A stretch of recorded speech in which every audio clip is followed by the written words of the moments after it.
ئێوارەتان باش خەڵکە کوردەوار، کاربەدەستان و کارمەندان حکوومەتە حەلیم کەوتگنە گەلە کۆمەکردن لە خەڵکە کوردەوار.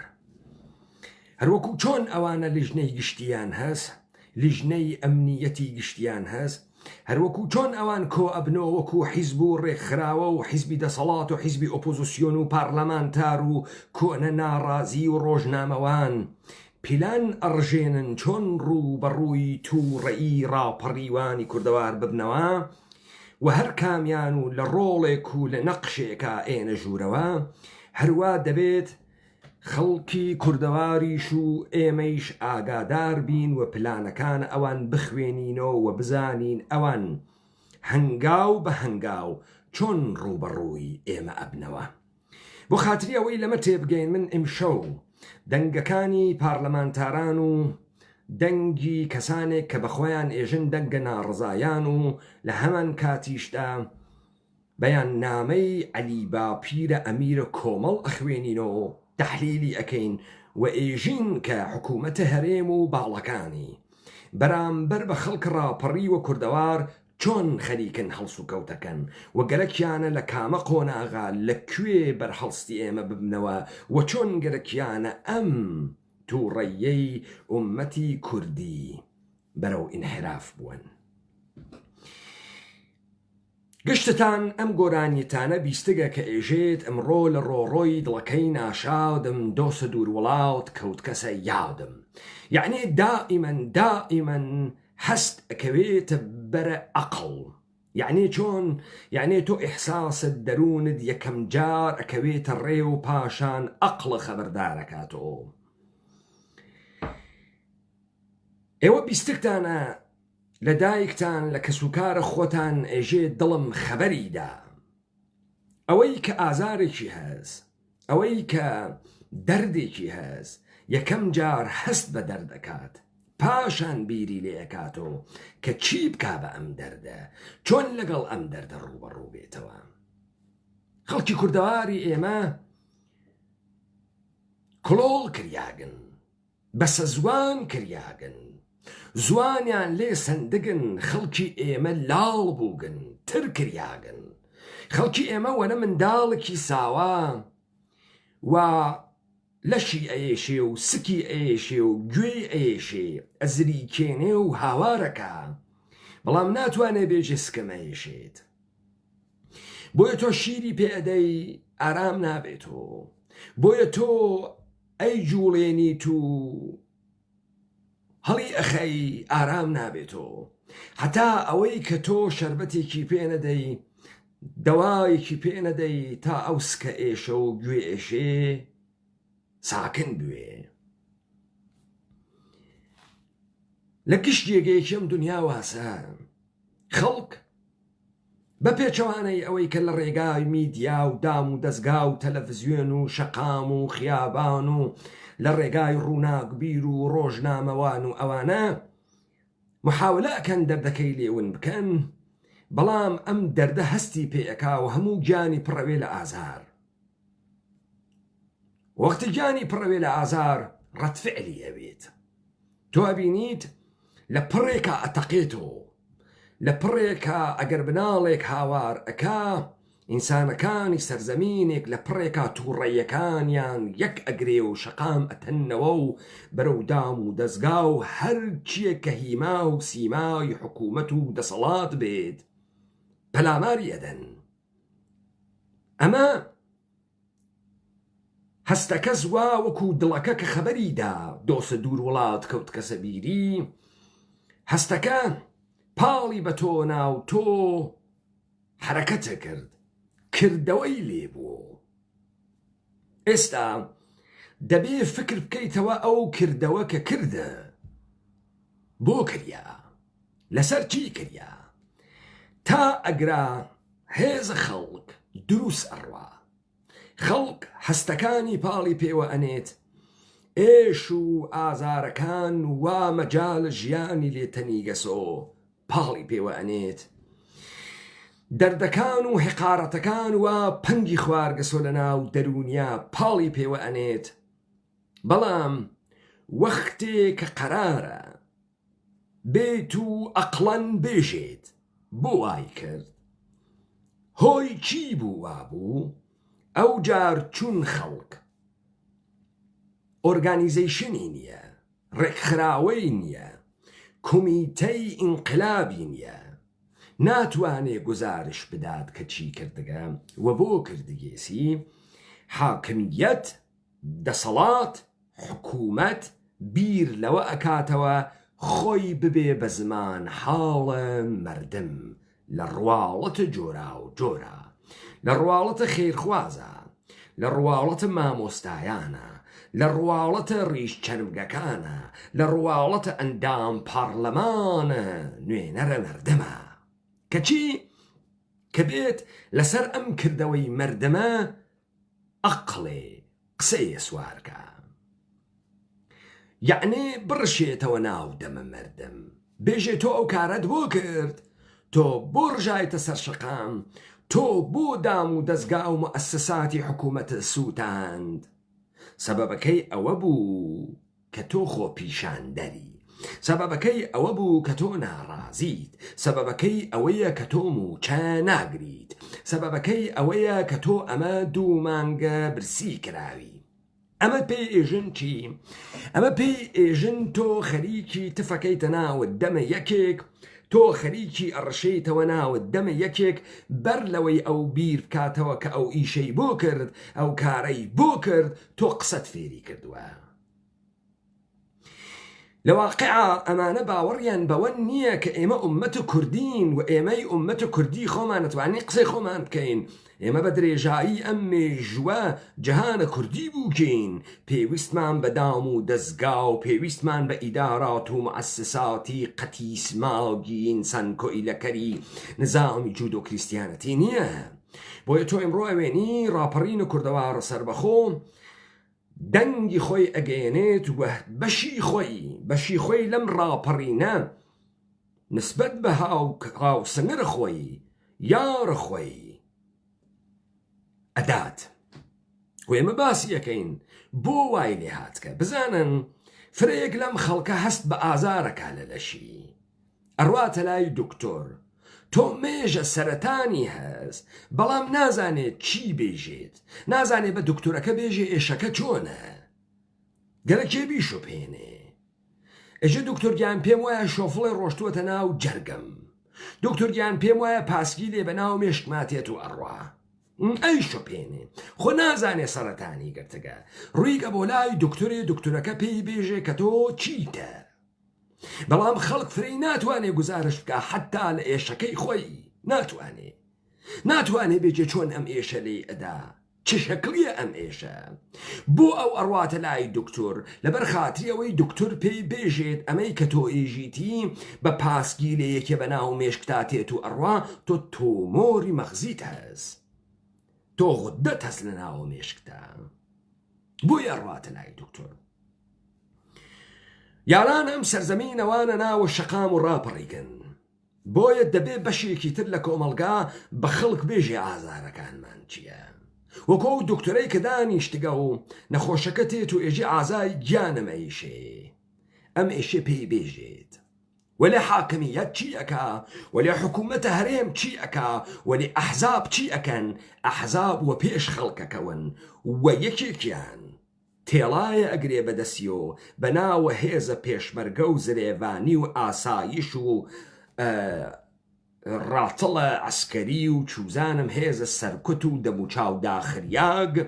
تێرێتە ناو شەقامەکان و یەکێکیش گەزەرێ دەرتێرێ ئەبێ بە سیاسەتەکەی تێڵا و گەزەر کامیانەگەرەکە تێڵاکە یا گەزەرەکە پس لەگرا کەسانێک ئەڕۆنە نێو پێستە مەڕ گەرەکیانە خۆیان بکەن بە مەردم گەرەکیانە بێنە ناو سەفە ئەم مردمە و ئەم خەڵکە و بێژن خەڵک ئێمەین ئێمە خەڵکین پس وەختی ئێمە خەڵکین ئێمە ئەبین بە زوانە خەڵک و ئێمە ئێژین خەڵک چی گەرەکە و ئێمە ئێژین خەڵک بۆ هاتکەسە ناوە شەقام تۆ بەرەبەرە دوای چەند ڕۆژ ئەوێنی گشتی وەکو ئەوەی کە هێلکە کۆتریان لە ناو دەمیشکاندوێت زوانە ترەکەی ئەکرێتۆ و دەم ئەکاتۆ وەکو بولبول ئەجریوێنێ و بەناوە مردم ئادرس بۆ مردم دروست ئەکا. ئەمیرە کۆمەڵ بەیاننامە ئەداتە دەرەوە، مەلا بەختیار بەیاننامە ئەداتە دەرەوە، عیدەیەک پارلەمانتار بە ئیستلاحمان ئەگرن و بەیاننامە ئەدەنە دەرەوە، عیدەیەک خۆیانەکەن بە دەنگی ناڕزایان و بەیاننامە ئەدەنە دەرەوە. ئەمە بۆ خاتری حەقکردنی تووڕەیەکانە خەڵکە. گەلەکیانە تووڕەیەکان خەڵک شێوازی بگۆڕن، هەروەکو چۆن من دوێنێ باسم کرد وتم گەلەکیانە ڕاپەڕینی و ڕاپەڕیوی بکەن بە ناڕازی. گەرەکیانە دام و دەستگای حکوومەتی داپڵۆسێنەری جوولەکەی خۆیان بکەن بە مڵکە گشتی. مڵکە گشتی دەسەڵاتە، دەسەڵات نەک بارەگە. مڵکە گشتی دەسەڵاتەوە لەو دموکراسیە قەتیسماگەی ئێوەیش باسی ئەکەن. گەورەیە دموکراسی ئێشێ لەسەر ئەوە بێ کە خەڵک دەسەڵاتی بەدەسەوە بێت. خەڵک بێ دەسەڵات نەوێت، تۆ هەموو دەسەڵاتەکەت بردگە بۆ خوات، وا لە بنت دەسە خۆتە. مڵکە گشتی دەسەڵاتە، مڵکە گشتی ئازادیە، مڵکە گشتی کەرامەتە، وەلێ تۆ خەریکی ئادرسە غەڵات ئەدەی. یانم هەیە ئەمە هینی گشتمانە، ئەمە قەڕیەکێتیە هەنە گشتمانە ناوێ بیسووتێنی. ئەم ئیدارەی پەروەردە هەنە گشتمانە ناوێ بیسووتێنی. ئیدارەی پەروەردە لەسەر یاسای حکوومەتە حەلیم و کتێبەکانە حکوومەتە هەرێم منداڵەکانی ئێمە ئەحمەق ئەکا، کۆیلە ئەکا، تربیەتیان ئەکابیان کا بە نۆکەری حکوومەتی حەلیم، نەک ئینسانی ئازادی مخەیەری خەلاقی لێ دروستکە. پس مڵکە گشتی چ بوو؟ مڵکە گشتی ئەوەسەوا بە تۆ نایەژنی. مڵکە گشتی دەسەڵاتە، مڵکە گشتی کەرامەتە، مڵکە گشتی ئازادیە، مڵکە گشتی اختیار ئەم ئینسانانەسە لەسەر ئەم سەرزەمینە. ئیستا چۆن ببن بە ساحەوی تووڕەیە خەڵک؟ دەبێ ئادرێسی بۆ دروستکەن، دەبێ نوێنەر دروستکەن بۆ ناڕزایەتیە خەڵک. گەرەکیان ڕاپەڕینە خەڵک بکەن بە ناڕزایەتی و بۆ ئەم ناڕزایەتیە نوێنەر دروستکەن. لە پڕێکە هەنێک ئەندام پارلەمانە چڵکاوخوەرە حیزە خۆیان قەرارە ببن بە دەنگە مردم. ئەمە کەمە. دەبێت عەلیگا پیرە کۆمەڵ ببێ بە دەنگە مردم. دەبێ عیدەیە کۆنە گۆڕانە کۆنە پارلەمانتارە هاوکارە سیستەم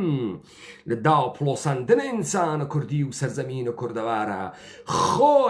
خۆیان دعوەتکەن و خۆیان بکەن بە نوێنەرە ناڕزایەتیە مردم. ئەمە ئەو پلانانەسە و هاوکات لەگەڵە چمودان نیشاندان و هاوکات لەگەڵ هاوردنە پێشمەرگەی حیز ئەخیابانەکان، هاوکات لەگەڵ هاوردنە هەمێر و هێزە سەرکوب و سەرکوت، هاوکات لەگەڵ ئەوە ئەبێ بۆ خەڵک، ئەبێ بۆ ئەم تووڕەی خەڵکە نوێنەر دروستکەن تا بتوانن تووڕەیەکەی خەڵک حەک بکەن و ئاوێ بکەن بە ئاگرەکاوە بیکوژێنەوە. بۆیە ئەمانە لیژنەی ئەمنیەتی گشتیدا ئەنێن. بۆ خاتری ئەوەی کە لەمە تێبگەین و بزانین پلانەکانە ئەمانە چین، ئەووەڵەن با بزانی هیچ کەسێک نوێنەرە ئەم ئومەتە نییە. ئەوەی ڕاپەڕین ئەم ئومەتە ناو بنێ بە ناڕزایەتی و ئیعترازات، ئەوە خودە حکوومەتە، ئەوە باڵە حکوومەتە، ئەوە هاتگە مێشکی خەڵکی و مەچەکی خەڵکی بدزێت، هاتگە ببێ بە ئادرس و ناو دەمیان بدەن. تێن جیهانی پارەڕاڵ دروست ئەکەن، تێن لە بەرامبەری ڕاپەڕینە خەڵکیە خۆ پیشاندان دروزەکەن. چییە؟ نەمایشی جلوبەرگە. خوات پیشانە کێ ئەدەی؟ بۆ کێ خوات ئەپیشێنی؟ تێتە دەرەوە خوای پیشانە کێ بە؟ خوای پیشانە حکوومەت بدە، حکوومەت فرە جێگەکەی بەرزە ئەمان ناوێنێت. ئیسا تێتە دەرەوە یانم های حکوومەت منیش هەم بێ بموێنە. یعنی چی خۆ پیشان ئەدا بێتە دەرەوە خۆمان پیشان بین، خۆتان نیشان بن کە چی بوێت، بە کێ نیشانی بی. چرت و پرت ها، چرت و پرت ئەم خۆ پیشاندان و سمتبان و خەمزەکردن و لە ناوە شەقاما ڕۆیشتن فقط بۆ خاتری ئەوەسە تووڕێی مردم لەبین بوون، فقط بۆ خاتری ئەوەسە خەڵکی بەسە زوان ببەنەوادی پەشیمانی و دانە دانە بیانگرن و سزایان بن، فقط بۆ ئەوەسە یەکگرتووی تووڕێیەکانە ئێمە بشکێنن، خۆیان بکەن بە ئادرسە ئێمە پێیان وایە ئەم ڕاپەڕینە ئەقڵی نییە، دەنگی نییە. ئەم ڕاپەڕینە دەبێ وەکو ئەوان بێ خۆی ڕێک بخا، لە پشتۆ پلان دابنێت، لە پشتۆ وەکو ئەمانە تەوتەئە بکات بەرعەلەیه کەسانێکی تر. ئێمە ئەو کارەی ئەیکەین بە ئاشکارای عالەم ئەیکەین، بڵاو ئەیکەین، گشت کەسێ گوێی لێ بێت تا تاک بە تاکە ئەم خەڵکە سەرزەمینە کوردەوارە بیبیسێ و بزانێ چۆن لەگەڵ ئێوە دەرکەوێ. یارانە کوردەوار و ئەوانەی ئەمڕۆ لە شەقامەکان و دوێکە لە شەقامەکان بوون، ئەوەی تووڕەیی گەشتووەتە لووتکەی خۆی و تەقیوەتەوە. ئەوەتان کە نازانن هەستەکانتان ئێوەی بەرەوکوێ بردگە دەبێ بزانن ئەوەی ئێوەی کێشانگەسە دەرەوە 30 ساڵ داپڵۆساندن سیستەماتیکە، 30 ساڵە تۆ لە کەرامەتی ئینسانی دوورەخرێتەوە، 30 ساڵە گەلەکیانە تۆ بکەن بە بەردە و تۆ بکەن بە چڵکاو خۆر و تۆ بکەن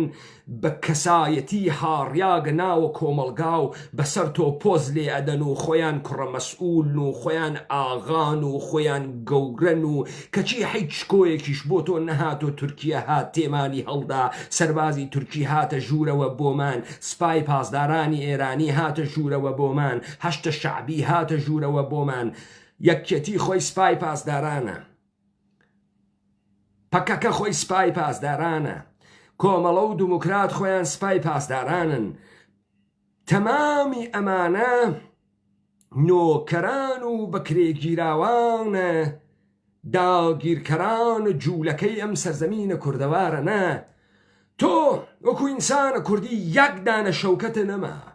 ئەوەنە عەزەمەتە نەما،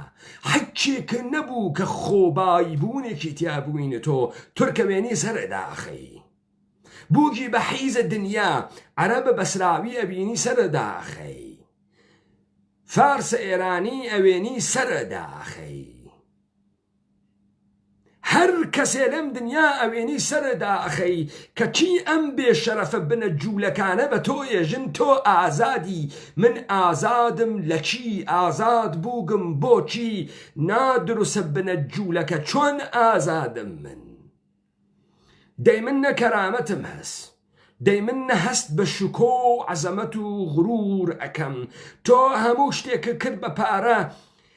بە دەیان و بە سەدان کەس لەو کوردەوارە مڵکوماڵی خۆی فرۆشت و بە 3 دەفتەر و بە 4 دەفتەر و بە 10 دەفتەری خەرج کرد بێتە دەرەوە بێتە ئەوروپا، بۆ پارە نەهات کەچە ئەوروپا ئەوەی 5 دەفتەری خەرج کردگەم. چون کەرامەتی نییە، چون هەست بە هاڕیاگی ئەکا، چون هەست ناکە ئەغروری هەست، چون خۆی وەکو پیاو ناوێنێ، چون ناتوانێ گەردەن کەش بێ، ناتوانێ لە بەرامبەر کێە؟ تۆ کامەش کۆت بۆ ئەم مردمە هاورگە؟ ئەم خەڵکە ناتوانێ لەو خاکە ژیانکە.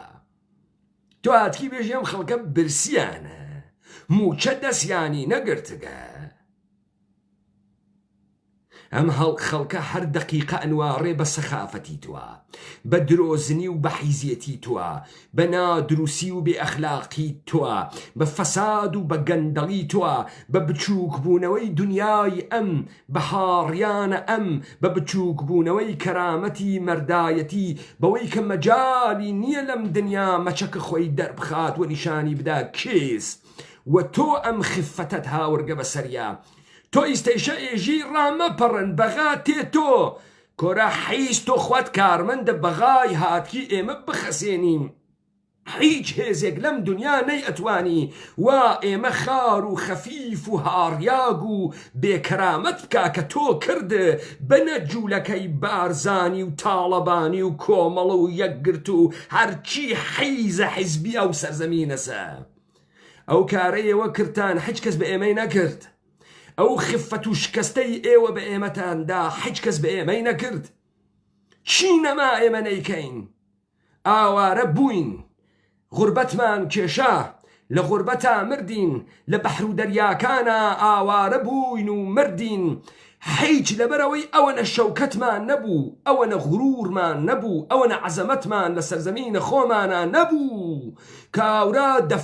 دەفتەر دۆلار خەرجەکانێتە ئەوروپا 20 پاوند دەربێرێ بە ئیشە ڕەش تێتە ئەوروپا هەست بکە ئینسانە وەلێ تۆ لەوێ بنە جوولەکە کەرامەتی و کوشت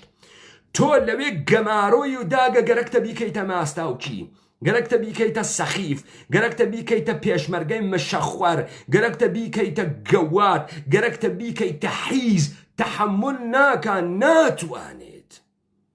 تۆ گەرەکتەمانە بکەیتە موچە من دوێکە وتم کووە ئەزمونەکەت بێ باسی بکە بزانم ئەم ئەزمونەی کە تۆ باسی ئەەکەی کوڕە حیز چییە؟ چی؟ ئەزمونە تۆ گەوادیە حیزیە دەرچوونە بنە جوولەکە بوونە بێشەرەف بوونە ئەزمونە تۆ چییە بێ باسی کەم ئەزمونی تۆ فکرەکەی ئەم مەردمە برسیە ئەم مەردمە هەموو گژانی برسیە ئەم مەردمە ڕۆحی برسیە ئەم مەردمە بە کەرامەتی تەوهین کریاگە وا تۆ بنە جوولەکەی حیز معلوم نییە لەکوێهاتکی بە خۆت ئێژی سەرۆکە ئەم مەردمە ئەنواڕێتە بەژنە خۆی لە ئاوێنە و ئەنواڕێتە قیافەی قێزەوەنە تۆ تفەکا لە خۆی کە تۆی حیز خۆت بەسەرۆکە ئەمانە ئەزانی خۆت فرە بزل ئەزانی و خەڵکی ناوێنی تۆ بنە ماڵەی بارزانی و خەڵکی ئێمە ئێژی ڕەعیەت ئەوە شیوا لە دەوروبەری توە ئەوەنەی مرۆچەیە ئەقلی نییە ئەوەنە قسە نازانن مشتی حیزە درۆزنن ئەچی بەرنامە جێبەجێ ئەکەی گەرەکتە ببی بە دەنگە مەردم گەرەکتە بێی لە بەرامبەرە ڕاپەڕینە خەڵکیە بڕۆیت خۆ پیشاندان دروستکەی سمتۆڵان بجوڵێنی لە ناوە خیابانە درشم بدەی بە ناوە مامۆستایان و حیز و دابڕا و بە ناوە کێ تۆ خەریکی ئەم مردمی ئێمە ئەقەلیەت دروست ئەەکەی کەمینەیان لێ دروست ئەەکەی کەمینەی مامۆستایان و کەمینەی هەموسکشوالان و کەمینەی دوکانداران و تۆ بۆ گەرەکتە کەمینە لەم ئومەتی ئێمە دروستکەی بۆ وای پێەکەی چون تۆ گەرەکتە ئادرس بۆ تووڕێیە خەڵک دروستکەی تا بڕۆی لەگەڵ ئادرسەکەیە مەعاملەکەی ئەو حیزە بێژێ ئێمە نوێنەرە دەنگە ناڕازین تۆش بێژی لەگەڵ نوێنەرە دەنگە ناڕازیە کۆبووینەوە جا من سەتێ لەسەر ئەمە تیکە بە تیکە لەسەر دێڕە قسەکان خۆیانە بۆ ئێوە ئەەکەمەوە تا ئێمە بزانین لەگەڵ کێ تەرەفین ئەوە گەمارۆی ئێمەیان داگە گەلە کۆمەس هەرچی حیزە خۆی تەیار کردگە گەلە کۆمەس لە حەجی بەشۆ پەلامە دریاجین دەبێ ئامادە بین تەیار بین دەستیان بخوێنینۆ و بینە ناوە دەمە دانە بەدانەیان ئێمە ئێمەین و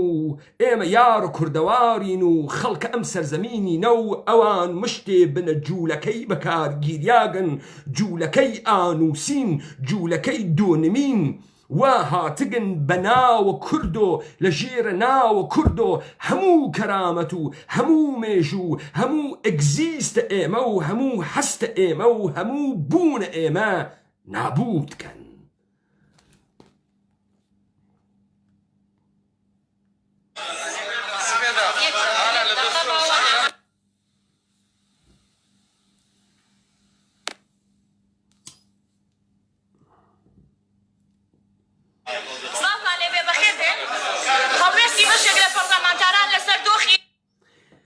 سڵاوتان لێبێ بەخێر بێن هەڵوێستی بەشێک لە پارلەمانتاران ئەگرا کوێز مەزاتخانە سابوونکەرانە کوێستێنەرە پارلەمانی بەشێک چەند بەش 140 زۆرینەی کەمینەی بەشێک یعنی 4 نەفەر یعنی مشتێ یعنی هەنێ تێ هەڵدریاک چەنێ تۆ مەسەڵەن دام و دەستگای وانە هەڵوێستی بەشێک لە پارلەمانتاران ئێشێ ئەم پارلەمانتاری حیزی تۆ مشخص بێ چەندێکە تماشاکە نوێنەرە پارلەمانتاران وا تۆ گەرەکتە خەڵکی بگەوجنی با من هەر لەسەر پارلەمان بۆ تۆ قسە بکەم بابزانی ڕاپەڕیوانم سەرزەمینە باوەڕیان بەم دام و دەستگا حیزانەی جوولەکە نییە ها فقط با من درۆکە لە تۆ دەرخەم چەندێ درۆکەت کەسیفە بزانە تۆ لە پارلەمانە لەبەرەوەی یاسایەک پەسەندکەی زەبرێک دروستکەی ئەگەر پارلەمانێک بوێت ئێشێ بە بێژی ڕێژەی ئەوانەی لە پشتە ئەم یاسان چەندێکە دەبێ ئەمە لە ئەکسەریەتا بێت 50 بێئزافەی یەک 50 زیادە یەکوێت یعنی چی نوێنەرە بڕێ لە پارلەمانتاران چی بڕێ چەند نەفەر 2 نەفەر 10 نەفەر 100 نەفەر 20 نەفەر تۆ ئیستا گەرەکتە بەناوە ئەم بڕێتێ هەڵدریاگە قسە بکەی بۆ خەڵکی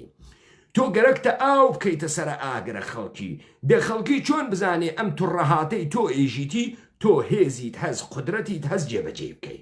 نایژی کاورای حیزت دەڵە حیز تۆ بووگی بە داردەسە سیستەم هاتکی وە چیقەچیق خەڵکی پەشیمانەوە بکەی تۆ چەند نەفەر بڕێ چەند نەفەر تۆ فکرەکەی ئەم خەڵکە بە شەریتیان نییە ئەم ئومەتی کوردی ئێوە بە چی ئەزانن بە تێنەگەیشت و بە ناحاڵی چون تۆی نادروست ڕوویگی تا ئەوێ بە ناوە پارلەمانتار پاڵە داگەسۆ خەریکی چیقەچیقەکەی بۆ ئێمە گوێبن لە قسەکان ئەمانە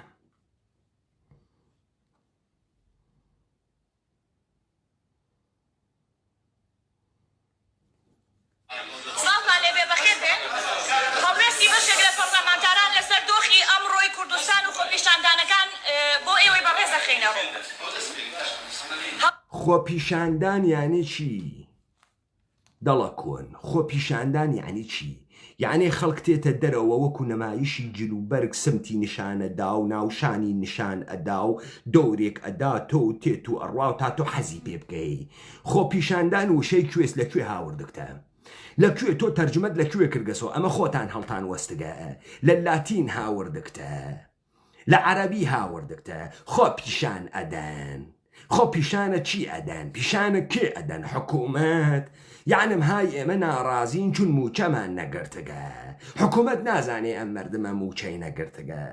چی یعنی چی خۆ پیشاندان خۆی پیشانە کێ ئەدات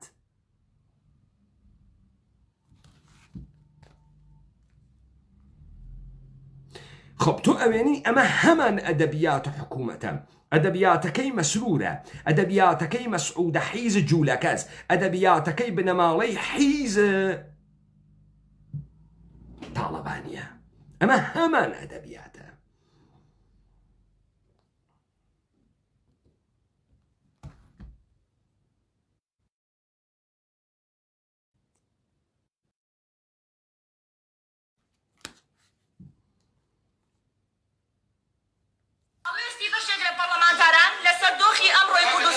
پیشاندانەکان و پەخستنی پەرلەمان جەماوەری ستەمدیدەی کوردستان کە سوکاری سەربەرزی شەهیدان و ئەو گەنجە جەماوەری ستەمدیدەی کوردستان بەدەسە کێ ئەم جەماوەری کوردستانە بەدەسە کێ ستەمی دیوە ستەم یعنی چی چۆن ئەم خەڵکە ستەمی دیوە ئەم خەڵکە ئەگەر ستەم بوێنێ دەبێت چی بکات تۆ جەماوەری ستەمدیدە کەس و کاری سەربەرزی شەهیدان ئێوە سەربەرزیتان لە کەسوکاری شەهیدانیش سندۆ ئەزانی بۆ لەبەرەوەی ئەم خەڵکە فێرە قسە نەکریاگە کاورا ئێژێ من دایکە شەهیدم تۆ لە تەلەڤیزیۆنەکەت فێرە کردگە بێژێ هیچم بۆ نەکریاگە عەرزەم پێ نادەن پولم پێ نادەن ماڵم پێ نادەن عەرزە نییە تۆ ناوێنی دایکی شەهیدێ بێت بێژێت دایکی شەهیدێ بێت بێژێت ئەو کوڕەی من کوڕم پەروەردە نەکرد ببێت بە هەوێنی کەسافەتە ئێوە کوڕم پەروەردە نەکرد ببێ بە کاتالیزۆری شەوەکانی سەکس و مەشروب ئێوە کوڕم پەروەردە نەکرد بنە جوولەکە بیهەنێریتە ناو سەف کە شکست بێنیتەوە بۆ ئومەتی کوردی کوڕم هەناردە ئەوێ عەزەمەتم بۆ بێرێ شکۆم بۆ بێرێت من ئەڕۆمە ناوی مەردم و مەردم تفم تێ ئەکات من ئەڕۆمە ناوی مەردم و زاتم نییە بێژم کوڕەکەم لە ناوە حیزبەکەی توا کوژیاگە تۆ خەڵکە وها فێر کردگە بنە ماڵەی سەربەرزە شەهیدان شووتیە خەیتە بنە باڵیان هەروە فێرەکردن پوڵە خوێنە کوڕەکانیان و شووەکانیان و باوکەکانیان و 1 ملیۆن دیرار و 500,000 دینار بسێنن تۆ هەموو کەرامەتی ئەم مەردمە بفرۆشی تۆ بۆ 500,000 دینار و 1 ملیۆن دینار ملەتە ستەمدیدەیە کورد بەدەسە کێ بەدەسە ئێوە و حکوومەتە هەرێم تۆ بۆ خۆت جگەیەکەی تۆ مەگەر تۆ نوێنەرە پارلەمانە هەمان سیستم و هەمان حکوومەت نییە نادرۆست مەگەر تۆ ئەندامی ئەو حیزبانە نییە کە دەنگ بردگە و چووگیتە ناوە و پارلەمانە دانیشتی تۆ ئیستا لە سیستم جگەی تۆ ئیستا بەشێک نییە لە سیستم تۆ خیتاب فەرقەکە ئەم سیستەمە بەدەست کێوە ئەناڵێت معلوم نییە تۆ نییەیت و کابرای تەلەڤیزیۆن ڕووداو نییە و کابرای بەناو ڕۆزنامەوان و میدیاکار نییە و مەسەی بارزانی نییە و مەلامچەند نییە و جەلالە وەرگەن نییە و ئەی کێس ئەمەی ستەم لەم مەردەمە ئەکا کێس عەلیگاپیر نییە ئەی کێس ئەم ستەمە لەم مەردەمە ئەکا خەڵکی ستەمدیدەی کوردستان ستەمدیدە بەدەست کێ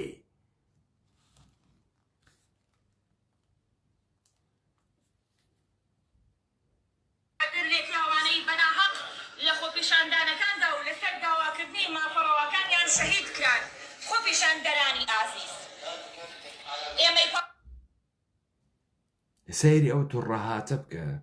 بەناحەق لەسەر مافڕەواکانیان یعنی کوشتنە بە حەقیشمان هەست مافڕەوا یعنی چی مافڕەوا تاکوێ مافڕەواست ئێوە بۆ نایەن ئەم مافڕەوا تعریفکەنەوە ماف ئەسڵەن یعنی چی ماف لەکەیەوە هات کە چوون عەلیگاپیریش ئێژێ ماف تا ئێمە بێنە سەرەوەی بزانین ماف چییە یەکەم ماف دەڵە کۆن گوێ بگرە یەکەم ماف ئەوەسە من ئەو مافەم هەبێ دەسەڵات بڕۆخێنم یەکەم ماف تێبگە یەکەم مافی ئینسانی من ئەوەسە بتوانم دەسەڵات بڕۆخێنم بۆیە ئێژن خەڵکی پاریس لە ساڵە 1779 بەسیری ڕۆخاند بۆیە خەڵکی پاریس لوئی 16 و ماریان توەنتی گرت بۆیە خەڵکی پاریس ماریان توەنت و لوئی 16 دا بەدەست گیۆتینۆ ئەوە پێ ئێژن مافێ ڕەوا حاڵیت بوو ماف یعنی ئەوەی کە من یەکەم مافم هەبێت تۆ بڕۆخێنم بدڕۆخێنم تەفروتوناتکەم بنیانە هەڵتەکێ مافێ ڕەوا مافێ ناڕەوا ڕەوایە ئەم مافە کێ ئەیدا تۆ ئەیدەی یا من و کردەوەی من ئەیدا یا وجودە ئینسانی من ئەیدا یا کەرامەتێک کە بە ناوی ئینسان هەسم ئەمە بەدەستێرێت مافێ ڕەوا مشتێ دەڵە نادروس و مشتێ ئیبنە حیز بە ناوە ئومەتە کوردی و خەریکن قسە ئەکەن چێقکردن پەرلەمانتارانی کوردستان وێڕای سووربوونمان لەسەر یەکدەنگی و بەرگریکردن لە مافەڕەوەکانی خەڵکی کوردستان و پێداگریمان لەسەر باشکردنی ژیان و گوزەران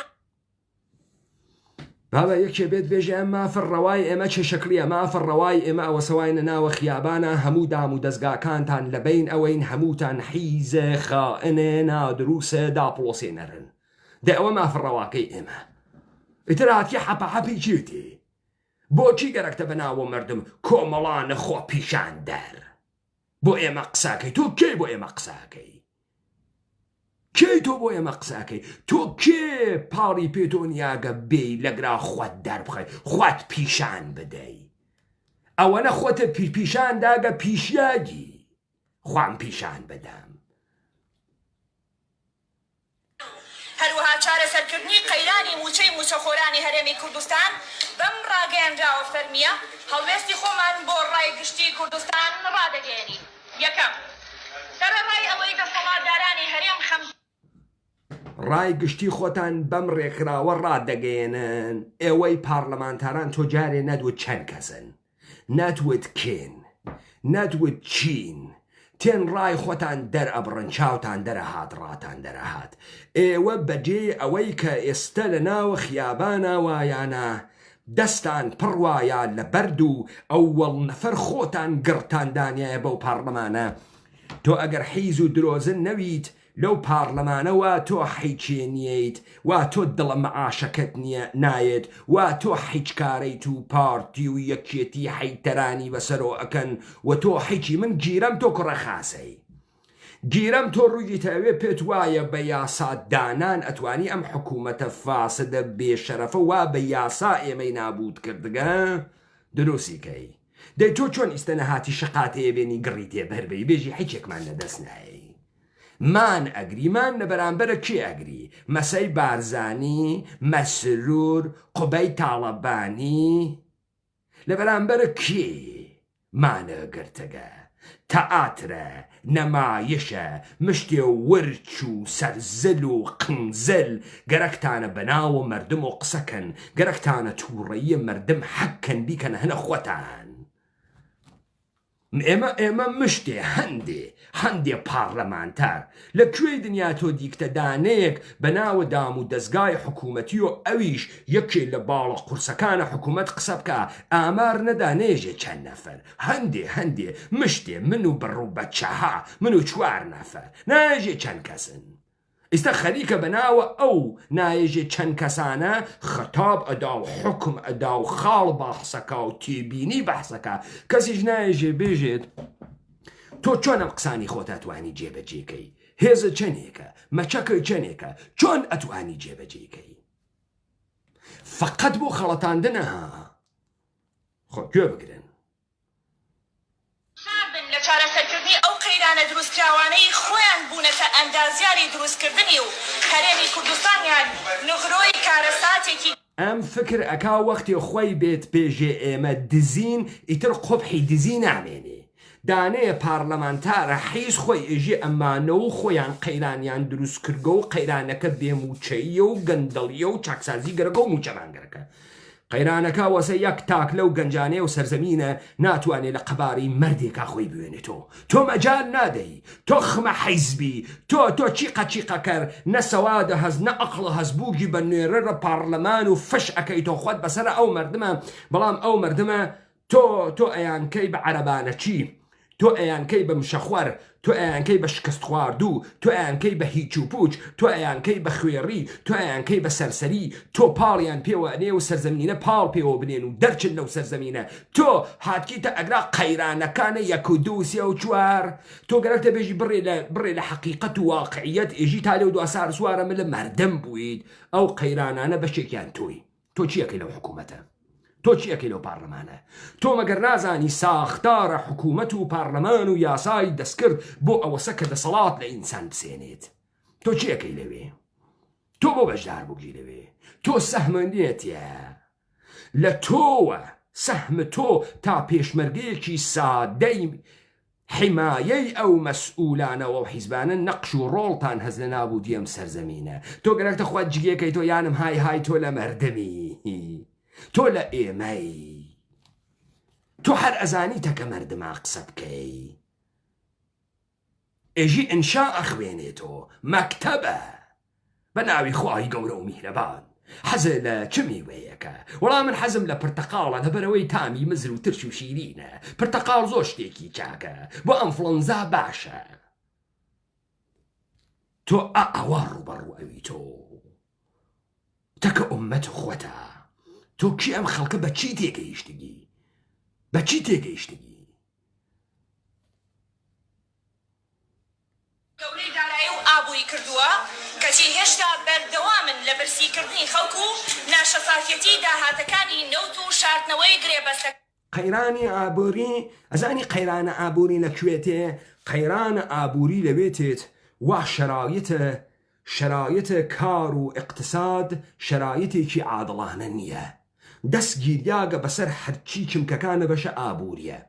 داهاتە بازرگانیە بازارە و عیداڵەتی تیانە هەر بەم دەسە لە فەزای سیاسیشە عیداڵەتی تیانە تۆ ئەبێ بەچکە حیزبیبی تۆ ئێشێ بەچکە بنەماڵەبی تۆ ئێشێ وابەستەبی تا تۆ بووی تۆ پارلەمانتار تۆ ئێشێ ئەنتەرویت ئەمان بتوانن کەڵکە لێ وەربگرن خۆیانی پێنیشاندن و حیزبەکەی پێزل بکەنەوە ئەمە پێ ئێژن چی ئەمە پێ ئێژن قەیران کڵاپسکردنم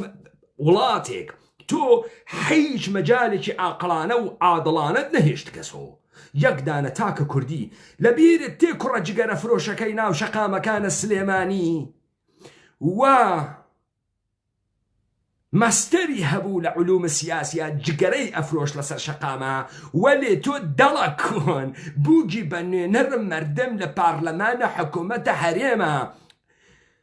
ژیانە بەختەوەر یعنی ئەو ئینسانە فرسەتە ئەوەی بێت خۆی بنوێنێت ئەو مەچەکە ئینسانیە بتوانێت دەست نیشاندا دەسە خۆی بەسەر ئەم ژیانە لێ بدا تۆ حاڵیت بوو ئەمە قەیرانە ئابووری نییە ئەمەی تۆ هاوردکتە دەستگای داپڵۆسێنەری ئینسانی کوردی کوشتنە ئەمەی تۆ هاوردکتە لە خۆبایی بوون و مەردانە بوون و شای شیرین بەشەر بوون و کوردی کوشتنە تۆ گەرەکتە ئینسان و کوردی خار و خەفیف و بچووک بکەی بێژی قەیرانە ئابووری هەست قەیرانە ئابووری لە ئینحیسارات و تێلەوەی کە تۆ دەسەڵاتت تەواو برگەسە ناوت دەسە خوات و مەردمە بێدەسەڵات کردگە قەیرانە ئابووری تێت قاچاقچێتی لە سنوورەکاندا لە کاتێکدا ڕۆژانە گەنجی غەدر لێکراوە و بێکاریش بەگولا شەهید دەکرێت دوو کێ شەهیدیەکە ئێمە شەهیدیەکەین تۆ دام و دەستگاکە و سیستەمەکەی تۆ ئەیکا هەرەوەی معاش بە تۆ ئەدا و تۆ بە ناوی نوێنەرە پارلەمانی تۆ بۆ خۆت جگەیەکەی تۆ تۆ وایتە ناوە ئەو سیستەمە لە ژێرە ئاڵای لە ژێرە ئەساسنامەی لە ژێرە یاسای لە ژێرە پەیرە و پرۆگرامی حیزبی و مؤسساتیە تۆ ئەندامێکی تێیا ملە پان کردگە سە و تریبون و دانیاگە ئەوە نییە تۆ خەریکی بەرامبەر بە خەڵکی قسەکەی ئەنا تۆ کێی بەرامبەر بە خەڵکی قسە بکەی تۆ خەڵکی دەبێ وەکو ئێمە قسە بکە بێ وەکو خەڵق قسە بکە تۆ لەسەر و دانیشتگی و خەریکی بۆ ئێمە قسەکەی یانم های تۆ فرە دڵسۆز و گەورەیت و بیرێک ئەەکەیتەوە لە دەردەکانە ئێمە تۆ بەشێک لەو ماشە نیەی وە ئەچەکێت و ڕۆڵەی کوردی لە ناو شقامەکانەدا ئەخاوەی کوژێ تۆ خنانەکەت نادەیتە ناوە خوێنە ئەو ئومەتە کوردیە و بیخوەی ئێمە گەشی تونند و دیژین بەڵام کە گەیشتە تونند و دیژی خوێنی مرۆڤێکمان زۆر لا پیرۆستر و گەورەترە لە پەنجەرە و دەرگای بارەگایەکی حیزبی و دەبێت بەرپرسان تونند و تویژی دەڵە کۆن ئەوە نییە تۆ تەقە بکەی لە ئینسانێ تونند و تیژی ئەوەسە کە تۆ مەجای ژیانکردن لە ئینسانێ بسێنیت تۆ لە کۆمەلگایەکە عەداڵەتە نەبێ ئەخلاقە نەبێ بەرابەریت نەبێ تۆ لە کۆمەلگایەکە هەموو ئینحیساراتەکە بگریتە دەسۆ تونند و تیژی بەوە ئێژن دەڵە کۆن بەوە نایێژن بارەگا بەسووتێنن فیشەک بنێن و یەکتریوە تۆ هەموو مەجالێکی ئینسان بوونت لە ئێمە سندگە تۆ هەموو مەجالێکی ژیان و نەفەسکێشانە لە ئێمە سندگە بەوە ئێژن تونند و تیژی حاڵی بوو تونند و جیجی چه شکلیە تۆ گەرەکتە بێژ ئێمە نافەهمین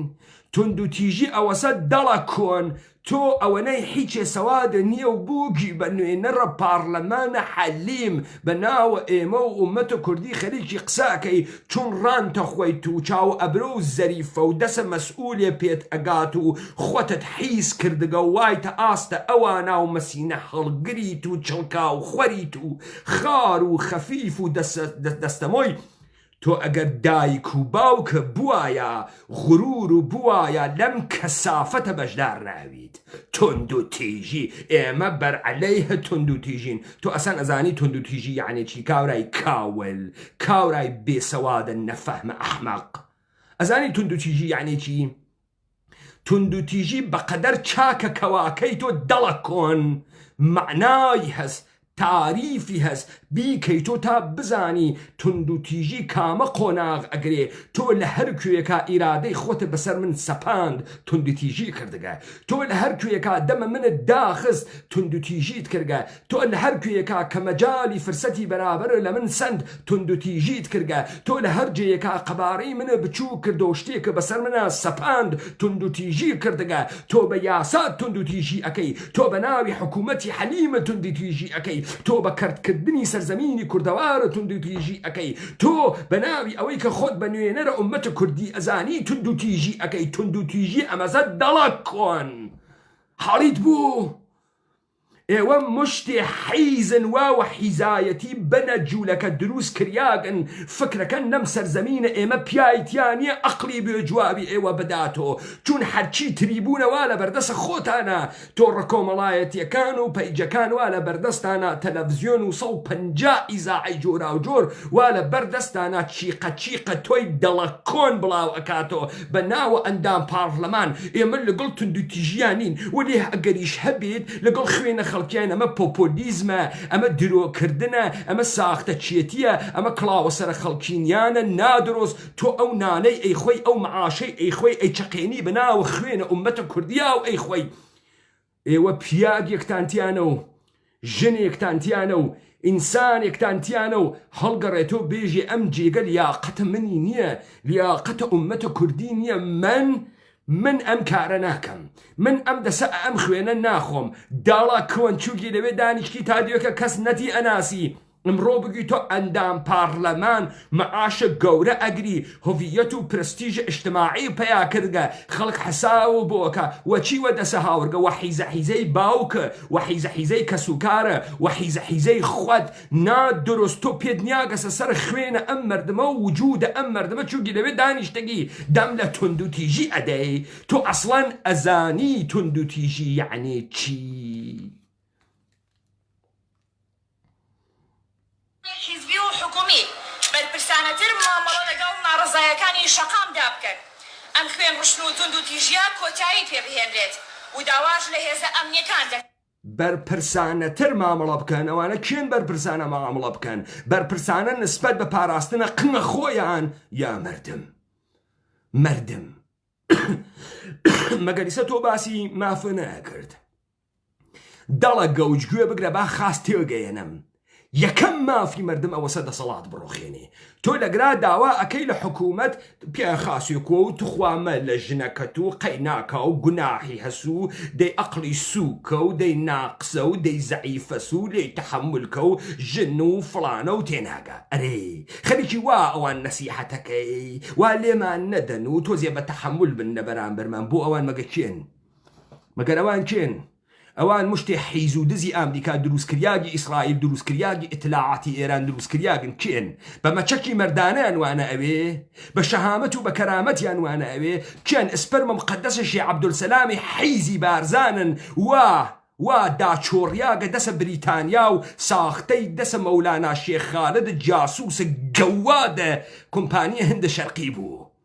کێنەمانە کێ ناوی پێیانداگە گەورەیانی کردگە چۆن لە ماوەی 200 ساڵی ڕابردووەکو قارچک سەریان هەڵدا لەم سەرزەمینە ئێمە دوای ئەوەی کە کاورای هندی حیز بە ناوی مەولانا خالد هات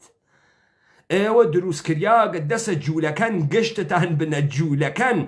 ئەم گشتە جوولەکە حیزە لەم سەرزەمینی ئێمە لە پڕێک و غەیب بوو کەس نەیزانی چی لێ هات تۆ تێی باسە ماف ئەەکەی نەسیحەتە حاکمیەت ئەەکەی تەقەلەکە و مەسئولانە بەرخوردکە قنە خۆی بپارێزێ و تۆ بپارێزێ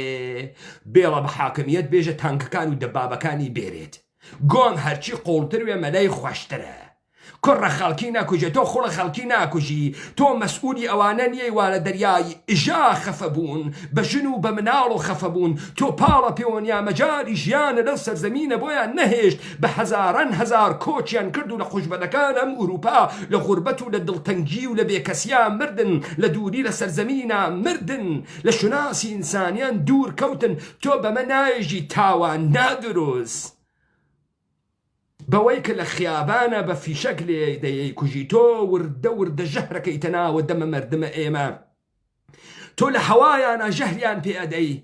تۆ لە تەلەڤیزیۆنەکان و شاشەی تەلەڤیزیۆنەکانە خەڵکی ئێمە جاهل و ئەحمەق و فاسد و گەندەڵ ئەکەی هەروواکە لە موتارە حیزە تا خەریکی ئەیکەی لەم ساتە وەختەی وا تووڕێیەکەی خەڵکی تەقیوەتەوە و ڕاپەڕین دەسی پێکردەگە تۆ خەریکی ئەی خونجێنی و میکیاجی ئەەکەیت و ئەوەنە سوورا و داگەل لە خۆ چیقەچیقەکەی لە پشتە تری بوونە بە ناوە خەڵکی و نوێنەرانە ئەندامە پارلەمانە حیزە لە خۆت حیزتر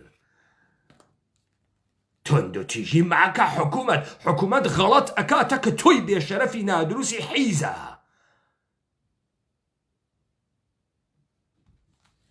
يكما فإنسان أوس برام بربد صلاة بترازي ونابوديكا خو بيشاندراني شغولي أمهري منو أو غزي لوان كراو لسري دي خۆ پیشاندەرانیش نۆنەی ئەم حرێمەنە ئەمانە بووگن و ناوژیکەر هاتگەن ئاشتمان بەن و ئێژی مەسەڵەن ژنێ تۆریاگە لە شوەکەی خوا هەڵی ناگرێ و خۆشتیشی گەرەکە و بەخوا و دەی تویش لێ ئەدەیت و نانی نادەیتێ و ئەویش ئینسانە و خوا هەڵی ناگرێ و گوناحەکە ئەرێ ئەمانیشە ڕۆڵەی ئەم سەرزەمینەنە هەر تۆ ڕۆڵەی ئەم سەرزەمینتە زەریف گیان بەبە گیان هەر تۆ ڕۆڵەی تۆی جوولەکەی بنە جوولەکە ئێوە ساحێوە ئەم سەرزەمینەنە هەنە باوای گەوادتە ئێوە پشتەڵ پشت هاوردکتانە ئێوە جوولەکەی حیزن دەستکردن هاتگنە ئەگرای سە بە ئێمە ئێژن ئێمەش خەڵکە ئەم سەرزەمینەهینە نەبەخوا دەسە خۆش بێ سپاست ئەکە تۆ ئێمەد ڕێکیگنایز کرد ئینگلیسی وتی تۆ ئێمەد ناسیەوە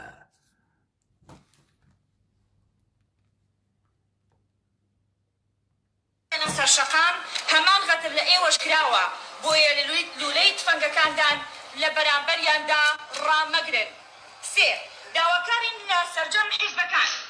ئای لولەی تفەنگەکانیان لە بەرامبەرە کێ ڕابگرن لە بەرامبەر پازدار ئێرانی لە بەرامبەر مەرەنز ئەمریکایی لە بەرامبەر سپای عێراق فەدەڕاڵ ئەمان لولەی تفەنگێکیانیان ڕای بگرن لا سنگە ئومەتە کوردینەوێ ئەمانە حیزە گشت کەسێکن ئەمانە نۆکەرە ئیتلاعات و بچووکە قاسم سولەیمانی و ئەمانە حیزە ئایەتوڵڵا سیستانی و نۆکەرە حەشت شەعبی ئەمانە بچووک و غوڵام بەردەمە عسكر توركين بشرف لولي تفنگكي امان جني هاوردگاگا تقنكن لسر سنگ كرد تقبكن لكي مگر شيافي كان خويان لولي تفنگكانيان روبكي بگرن روبكي بيگرن دالا كون نوولا مچكيان داگا سسرو دنيايان هاري و گرتيان ئەمانە نەوەی مەلامچەی حیز و ئیبراهیم ئەحمەدە حیز و جەلالە تاڵەبانین فکرەکەی کێن ئەمانە پەروەردەی دەسە سازمانە موسات و جوولەکەی جەهانی و مەولانا خالدە نەقشبەندیە جاسووسە هند و بریتانیان تۆ فکرەکەی ئەمانە کێن تۆ کێ یەکشەوە لەگراوەکو قارچە کەڵسیاگی مەچەکە فرەزرنگ و تۆ کێوی ڕۆسەمە زاڕی تۆ کێی دەڵا حیزێکی تێ هەڵدریاگی خوەت و بنەماڵەی بارزانی ئەوانەی وانە دەول و پشتتە بەچی بە ئەقڵە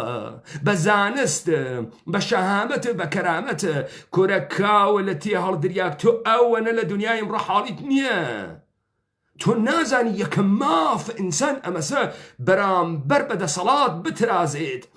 وا خەڵکە پاریس بەرامبەر بە لوی 16 ترازیە وا کوشتنی وا لە ئینقلاب ئۆکتۆبر ساختە بنەماڵەی ڕۆمانۆفەکانیان گرت بەنیان لێ بڕین و گشتیان کوشتن حاڵیت بوو مافیانێکی مافیە ڕەوا تێ هەڵدریاک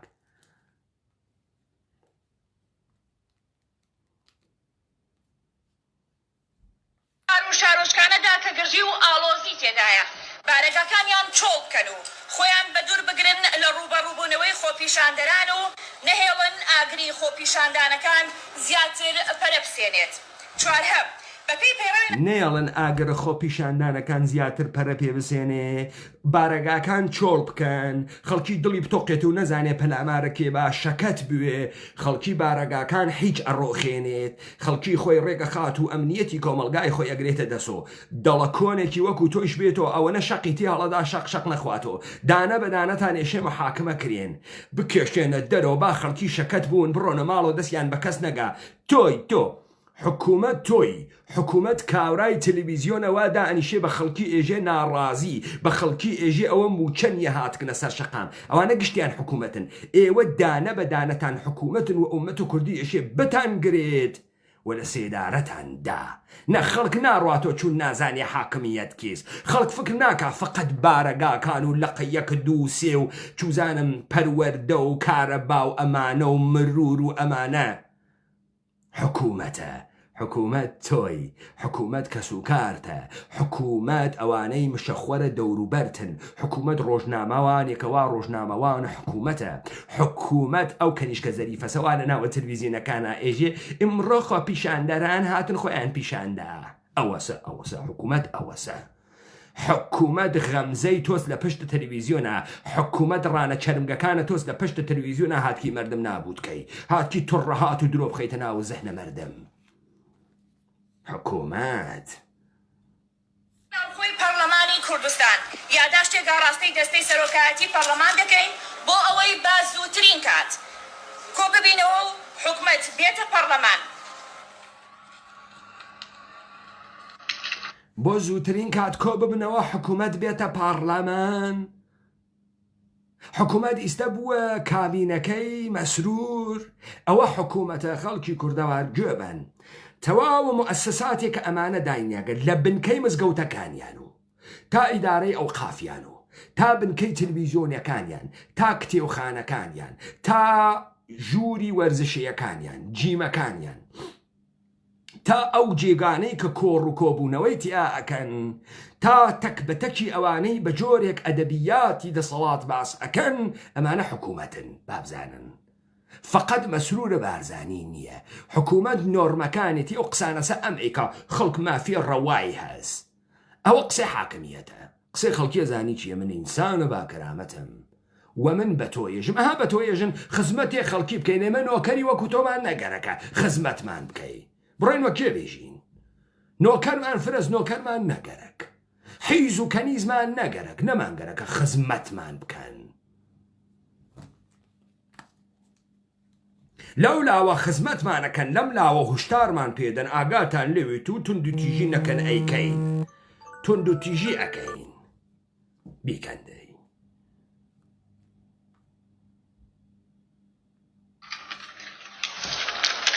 و هەروەها حکومەت ملزم بکرێت چاکسازی ڕێشەیە بکات لە دۆسیەی نەوت و گەندەڵی و قاچاقچێتی و دۆسیەی باج و کۆم حکوومەت چۆن ملزەمەکرێ دەڵە کۆن تۆ گەرەکتە حکوومەت بێریتە پارلەمان ملزەمی کەی بەچی بە کامە هێزی ئیجرائیاتە چۆن تۆ ئەم حکوومەتە وادار ئەەکەی ملزەمی ئەەکەی ئەم کارە بکە ئەم ئیلزامە بەچیۆتێ بە کامە زەبرێتێ بە کامە قودرەت و دەسەڵاتێ چۆن ملزەم ئەوێ نەسیحەتی ئەەکەی لە پارلەمان بوتڵە ئاوی تێ ئەگری بەچی ئیلزامی ئەەکەی هایتە تۆ خۆت بەشێ لە حکوومەتی دەی تۆ ئەگەر ئەو زۆرت هەز حکوومەت ملزەم بکەی لە پارلەمانە کە شەفافێتی بێ لە بەشە نەفتە بۆچی خوێنە ئەوانەی وا لە خیابان ڕژاندکتە نایگریتە ئەستۆ بۆچی خۆت ئەەکەیتە بێگانە بۆچی لەگرا خۆت ئەەکەیتە دڵسۆزە مەردم دڵە هەڵق قرچێتەوە بۆ ئەم مەردمە بەیت و بالۆڕیان بۆ ئەەکەی دیتە درۆزن دیتە دەڵە کۆن ئێوە دوو ڕستە قسە ئەەکەن نییە سەرتاپاتان درۆز هەموو وجودتان درۆز لەگەڵ ڕیا و درۆ و تەزویر و حیزیەتیا هاتکنە دەرۆ گشتی قسەکانتان درۆز دەرەکەوێ فۆرن دەرەکەوێ بەچی ئەم ئیلزامەیانە پێەکەی دەی تۆ ئەوەنە دەسەڵاتداری و قودرەتی و مەچەکی نەهێشتایە خەڵکی بێتە خیابان کوڕیشیان بکوژێت نەهێشتایە تووڕێیەکان سەر بگرێت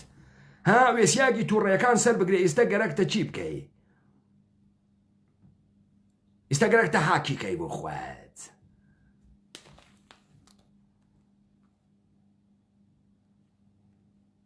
پانیاکاری و چارەسەری ڕیشەیەی کێشەی موچەی فەرمانبەران و ڕێکەوتنی فیعلی لەگەڵ حکوومەتی ناوەند و کۆتاییهێنان بە موچەی فەرمانبەران حکوومەتە تۆن فەرمانبەرانە ئەو حکوومەتەنەوە خەڵکی ئێمەی داپڵۆساندەگە خاستەوە جۆت کرد خەڵکە ئێمە نیەن ئەوانەی موچەخۆر و مچەخوەرە تۆن لە تۆ نۆکەرتن و لە تۆ حیسترن هەڵی بووی ئەوە نەخیرەت نیە لە وجودیانە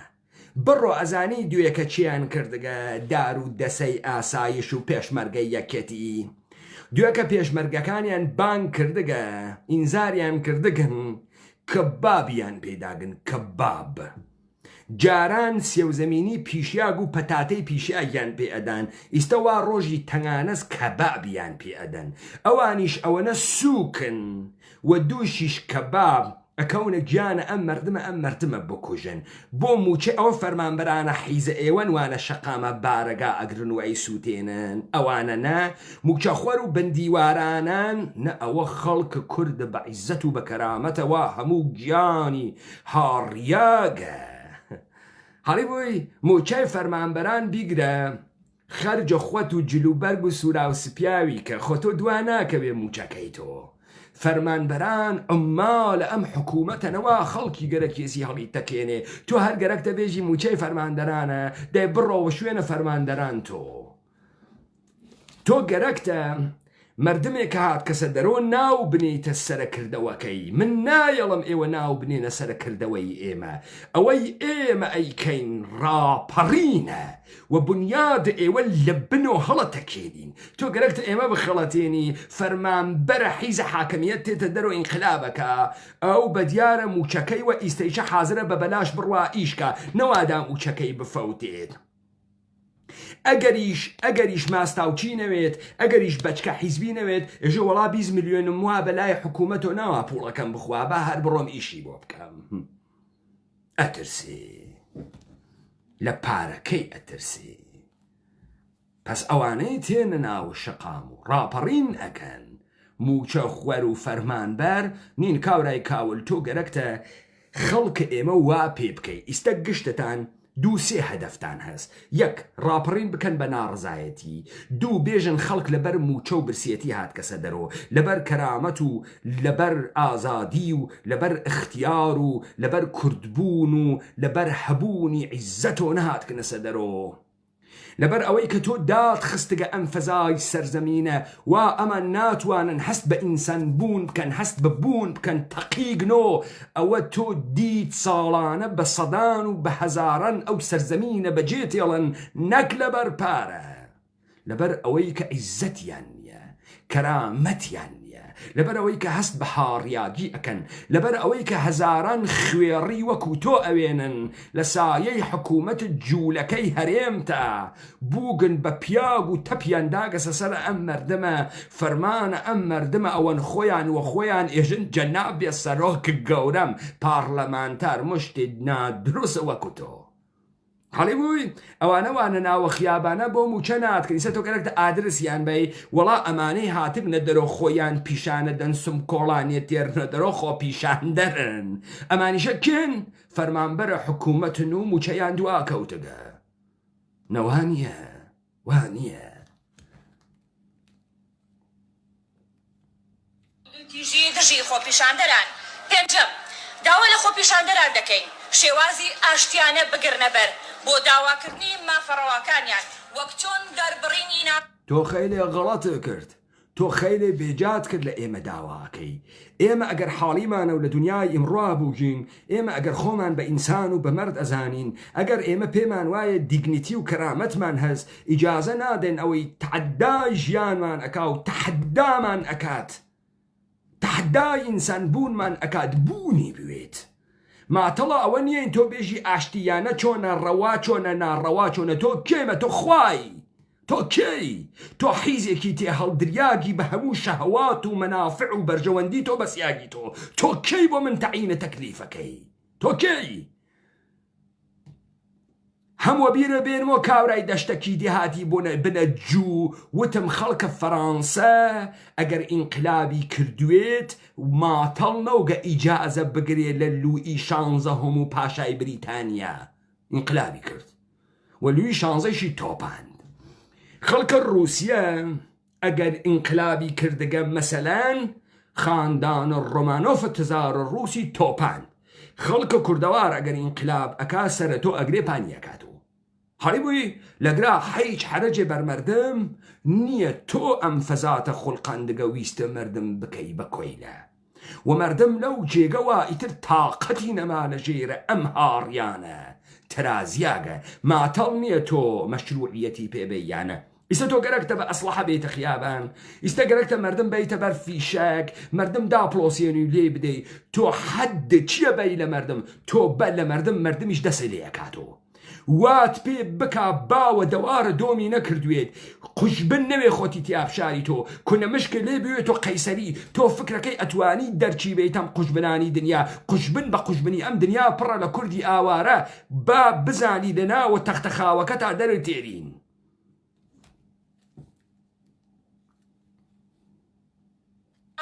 مافێکی پیرۆزە و پشتیوانی داواکانیان دەکەین داوا دەکەین خۆیان بپارێزن لە توند و توژی و سوتاندنی شوێنە گشتەکان کامڵکی گشت ئەگە خۆمان نەپارێزین چیەکەی تەقەمان لێەکەی حەقە هەست تەقە بکەی وەخوا داگەونای شاری تۆ حەقە هەز لە ئێمە بکوژی ئێمە حەقمان نییە لە تۆ بکوژین بۆ ئەم حەقە کێپێتی داگە چون زۆرە هەست چون تۆ فرە پیاگی ئێمە ناپیاگین چون تۆ فرە مەردی ئێمە نامەردین چون بۆ تۆ عیبە بکشێتە دواوە بەڵام بۆ ئێمە عیب نییە بکشێنە دواوە دەیتخوا مردن نییە تۆ بووی بە نوێنەرە پارلەمان و فشە فش بکەی بەسەر ئێمە خۆ فش بکەی تۆ وەخوەت و مەسعودە قەزەمە کوڕم مچە جوولەکە خۆت هەڵکێشی بەسەر ئێمە بەسەر کاورای کوردی و گەنجی کوردی لە ناو شەقامە 2 متر باڵایەتی تۆ گەوجە گەوج ناتوانانی دووکە لەمە قسە بکەی دووتی لە ئامانجێ ناگەیەنی تۆ ئێژی وە خەڵکی بڕۆنۆ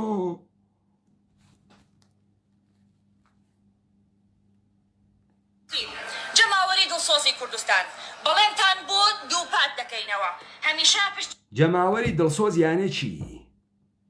چۆن دڵسۆزە دڵیانە سووتێتەوە بۆ کێ؟ بۆ خۆیان بۆ خاکیان جەماوەری دڵسۆزی کوردستان بەرامبەر بە تۆ بەرامبەر بە دام و دەستگای تۆ جەماوەری دڵسۆزی کوردستان ئەمە دەفعەیە وتی جەماوەرە ستەم دیدە پاشان وتی کەس و کارە سەربەرزە شەهیدان ئەمە خەتابەکە ئەمانە هەنە ئەمن ئیتر هەر کەسێ جەماوەرە دڵسۆز نەبێت و خەڵکە ستەم دیدە نەبێت و بنەماڵی سەربەرزە شەهیدان نەبێت خەڵکە کوردەوار نییە ئەمە خەریکە تایتڵمان پێدا عنوانە جەماوەرە دڵسۆز ئێمە ئەگەر دڵسۆز خۆمان و کەرامەتمان و ڕۆڵەکانمان نوین ئەگەر گەرەکمانە مەردوین و بە عیزەت و بە ئینسانیەت و بەو دەرفەتەی کە لە ژیانمانە دەبێ بە قامەتی ئینسانی بژین ئێوە کە گەرەکتانە ئێمە لە خوی ئینسانیمان دوورکەنەوە و بمانکەن بە کۆیلە بمانکەن بە ماستاوچی بمانکەن بە حاڵیاق غرورمان نەمێنێ ئێوە ئەکوژین ئەو پێژن دڵسۆزی هەڵی بوو ئەزانی بە چیەژن دڵسۆزی تێگەیشتی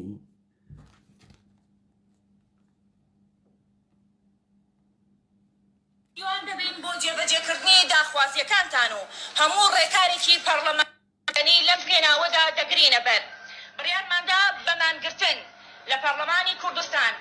هەموو ڕێگایەک ئەگرینە بەر تۆمانەگرکە لە بەرامبەرە کێمانەگری لە پارلەمانە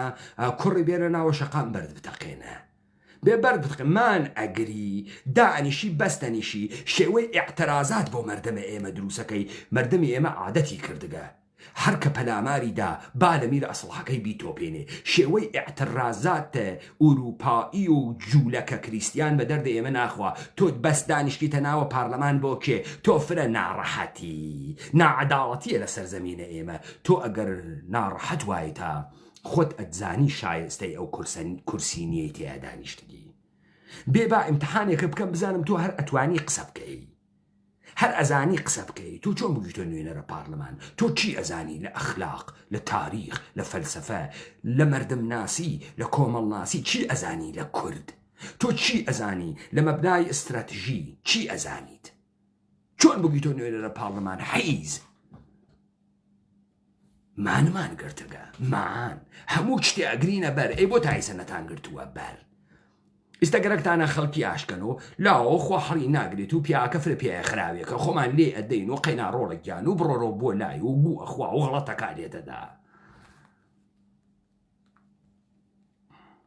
پێناو ئامانجی خۆپیشاندەران و چاکسازی گشتگیر و ئەنجامدان تۆ ئائیستەوەتی ئامانجە خۆپیشاندەران فەورەن بۆ ئامانجی خۆپیشاندەران هاتووەتی چاکسازی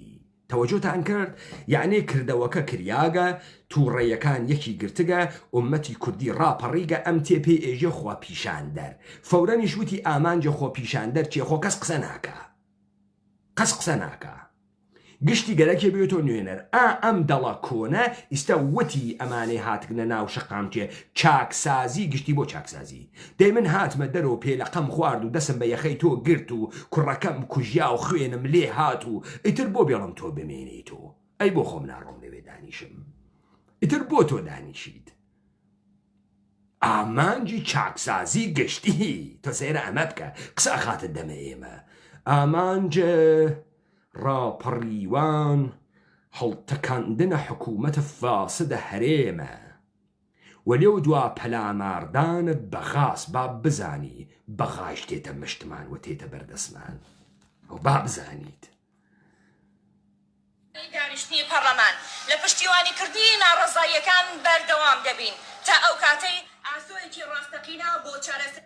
چۆن پشتیوانی ناڕزایەن تەماشاکە ئێمەیان دووبارە کردو بە ناڕازی تۆ چۆن پشتیوانی لە ئێمەکەی پشتە ئەچەسپێنی وە پشتمان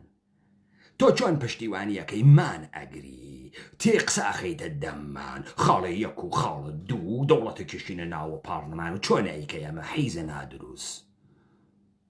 پشتیوانی نەیگەرەکە پشتیوانیکەی دەستمان وە تۆیش بگات تۆیش هەڵەکێشین تۆیش سیستەمی خود سیستەمی چی پاڵی بە تۆ نیاگە هاتکی ئیستە قسەکەی بەڕێ لە ئەندامە ناژی چەند دەرسەد دەرکردی کێشەکانی خەڵکی کوردستان دەردەکەوێت و پەرلەمان کارا دەکرێتەوە و کۆتایی بەم دۆخە نەخوازراوە دەهێنرێت داوا دەکەین سەرجەم پەرلەمانتاران پشتیوانی خواستی دەنگی ناڕزایی خەڵکی کوردستان بکەن بەشێک لە پەرلەمانتارانی پەرلەمانی کوردستان نۆی 12/2020 ئاگاتان لێبوو لە ئاخریشۆ داوای کرد پارلەمانتارەکانی تریش بێنە لای ئەمان و ئەمان کێن ئەمان بەشێکن مشتێکن ئەیچی هەنێ تۆزی ئەمە چی بوو ئەمە ئادرسە حاکمیەتە ئەمە یەکەم حەول بوو ئیسە حەولە دووەم بچۆ بەناوە پێشمەرگەی دێرین و خەریکن بەناوە عەلیگاپیر و خەریکن ئیستەوا من لە عەلیگاپیر و دەست پێ بکەم و پاشان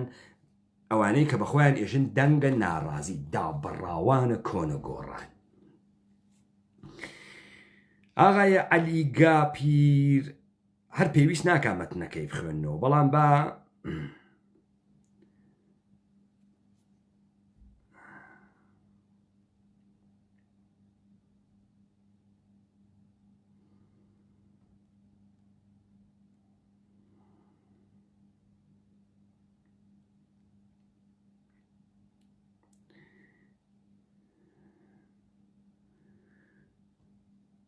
خۆپیشاندانی ئەم جارە و چەند سرنجێکی کورد بسم الله الرحمن الرحيم ونريد أن نمن على الذين استضعفوا في الأرض ونجعلهم أئمة ونجعلهم الوارثين ئەمە بە ئایەیەک ئایەی 5 سوورەی قەسەس دەسی پێکردە عەلیگاپیر من وەکو تۆ مەلانیم وەلێ ئینسانێکی کوردی ڕاپەڕیویم تەوەجۆ ئەکەین لەگرا لەم ئایە تۆ هاوردکتە ئێژێت و ئێمە ویستمان تا زەبوون کراوەکان یعنی ئێمە ویستمان و منەتمان خست بەسەر زەبوون کراوەکان یعنی مستەزعەفین استزعاف کراوەکان زەبوون کراون هەروە لە خۆیان و وایان پێ نەهاتکە وایان پێکردگەن کە بیان کەین بە پێشوایان و وارسینە ئەم جەهانە ئایە 5 سوورەی قەسەس عەلیگاپیر بەر لەوەی بچم مەتنەکە بخوێنمەوە کە نایخوێنمەوە تۆ ئێشێ بێ تەوزیح بەی ئیستوزعیفو یعنی چی مردمانێک کە مستەزعەف ئەکرێن یعنی چی یعنی چۆن مستەزعەف ئەکرێن چۆن مستەزعەف کریاگن کێ مستەزعەفیانی کردگە ئەم ئیستزعافە چۆنە عەلیگاپیر تا بزانین تۆ والدستگاه إلهياتي تو وأو كلاو ملايتي وأي كي تسر وأو النهج إسلامي كقردك تسبرو أمر دم مستضعف أكايانا زبون كراوكان يعني بعمد زبون كرياغن يعني دصلات يعني لي سنرياغا سو أزاني شون دصلات ليكي أسين ريو أي سينو يعني أقلي دسكاري أكن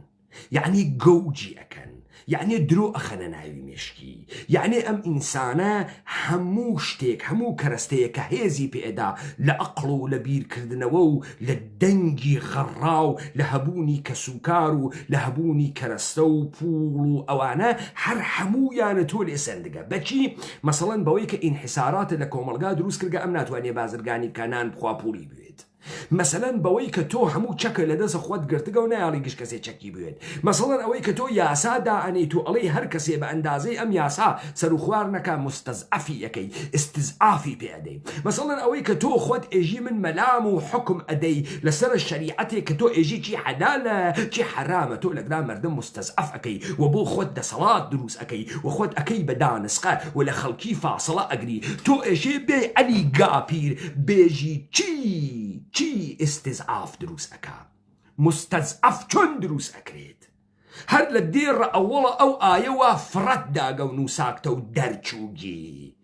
بي توزيحي با بي امنازانين بي توزيحي با زبون كراوكان چون زبون أكرين تا من بو توي بكمو بزاني زبون كردن إنساني شكلية چون دسي بي أكاد كزبوني أكن وباشان إيشي چون اتفاق بكوي وأم وعدي خوا چون إيشي محقق بوي كأمانة بون بأمو بوارسين زمين ببن بپيشوايان زمين چون إيشي بيكن إيشي لم استزعاف درچن إشي برامبر بم استزعاف قيام كان إشي هر كسيك عاملي أم استزعاف بوغا وهرشتيك أم عاملي أم استزعاف بوغا لبيني بوانتا بونو بيشوايان وارسين الزمين أري بوناي توزيحي باي ها كاوراي كلاو بردار كاوراي سيال تاشياغر ريش بوغنا ريش سبيون بي هر أم آيه پنج سوري قصص خوتا تفسير كان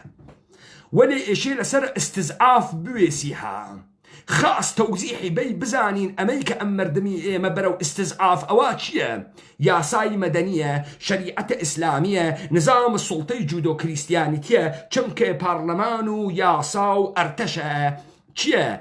صدارتو حكومتو وزارتو خلافة إيواس كامسا بولا انحسارات بازرگانية سنور كيشان بدور مردمة چيا ئەمانەی کە بووگە بەهۆی یەکگرتنەوەی ئێوە و دەسەڵاتە ئێوە و بێدەسەڵاتیە مردم چییە؟ عەلی گاپیر تۆ فکرەکەی بەسەر کەلامە محەممەدیش ئەتوانی کە ئەسبی بکەی ئەی بۆ نایەی بێژی استزعاف ئەوەسە تۆ لە محەممەدی بوون دوور بکەوی تۆ بۆ حج کامتان نایەت بێژێ محەممەدی بوون چ شکلیە گەشتتان وایە سەر ئەوەی کە چوارژن بخوازین و دەست چەپ و ڕاست بڕۆین و حاکم دابنین و حاکمە فاسد خاسترە لە بێ حاکمی و ئەم توڕەهاتەی کە بەناوە ئیسلام لە ژێرە خوێندنەوەی چوار ڕیش بۆگەنە کەسیفە وەکو تۆ لە مەتنە منتەسەبە بە محەممەدا بەحسەکرێت ئەگەر ئەم مردمە محەممەدی بێت دەبێت سەر ئێوە پان کاتۆوە بەرد هەرو جۆرەی کە محەممەدی پێغەمبەری ئیسلامات وتی گەشتتان فاسدن وتی گەشتتان درۆزنن وتی گەشتتان جاهلن و ئێشێ بێنە سەر ئەم حەقەی کە من ئێژمی و ئەم قسەیە کە من ئێژمی و ئەم کەلامەی کە من باسی یەکەم چۆن ئەم مردمە مستەزعەف ئەکرێت بتو دامو دزگاهاي إلهياتي دانشگاي الحرسرو أوقافو بنكي حزبيت بكتاو الشريعة حديث صح بخاري دوا انحساركي والدستوا أها ملا غابير وقت لبوار آبوريو كساني وكو فاروق ملاو بنمالي بارزاني دروس ابن انحسارات أكرن دسو مجالش ينامين بو إنسان كردي إجنا عدالتي موجودة لآبوريو لاقتصادا تو ريجي بسر دين محمد بسر خط محمد هاتكي ساختار دانياغا اجي اما بسبوران ومنحسرين ام كلامينا راسي ها بلاي اما تەویلی ها بەلای ئێمەوە بەهشتە ئێوە ها بەلای ئێمەوە ئێمە ئێژین چی خاسە ئێمە ئێژین چی خراوە ئێمە ئەقڵمان هەست ئێمە ئێژین چی حەلالە چی حرامە من دەفعێ نەمدی تۆ محەممەدی بەرخوردکەی کاورای حیزە درۆزن دەفعەیە نەمدی تۆ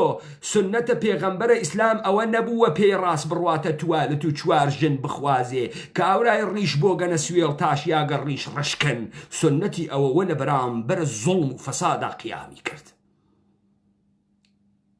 لە بەرامبەر زوڵم و فەسادا قیامی کرد تۆ شەریکە دزی و ڕەفیقە کاروانی تۆ هەم شەریکە دزی و هەم ڕەفیقە کاروانی بە بزانی نظام جودۆ کریسیانیتی کۆڵەکەیەکی تەبەقەیە ئۆلیگارشە کۆڵەکەیەکی دەستگاه دینیە و حاکمیت ئەخونجێنێ بۆ ئەویش ئەیخونجێنێ بۆ حاکمیت دوو ستون لە یەک جگێنەکریا کە حاکمیەتن